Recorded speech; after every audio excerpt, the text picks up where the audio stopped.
গভর্নমেন্টের গাফলিতে আছে, কারণ গভর্নমেন্ট এইগুলি সব করে না কেন। আমাদের এখানে প্রায় 5-10 টন মাল আসছিল, এটি পুড়ে গেছে, কিন্তু এটির মূল্য কত এটা তো ইম্পোর্টার ছাড়া কইতে পারবো না।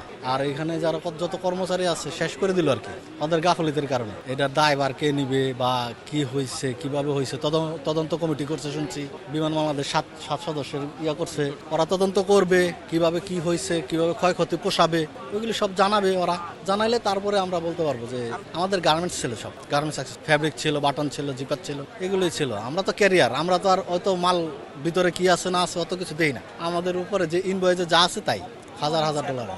এটা তো অবশ্যই সবাই জানে, এটা তো গাফলতি আছেই, এটা গাফলতি আছে। ওখানে ঢুকতে দেয়নি প্রথমে, ফায়ার সার্ভিসের অনুমতি লাগে নাকি, অনুমতি দেয় নাই, পানির সংকুলন নাই। এখানে সবারই গাফলতি আছে, গভর্নমেন্টের গাফলতি আছে, কারণ গভর্নমেন্ট এগুলি সব করে না কেন, দেখে নাই কেন যে একটা ইন্টারন্যাশনাল এয়ারপোর্ট যেখানে বাংলাদেশের প্রাণকেন্দ্র, সেইখানে ওরা আপনার করেনি, পানি দেওয়ার ব্যবস্থা নাই।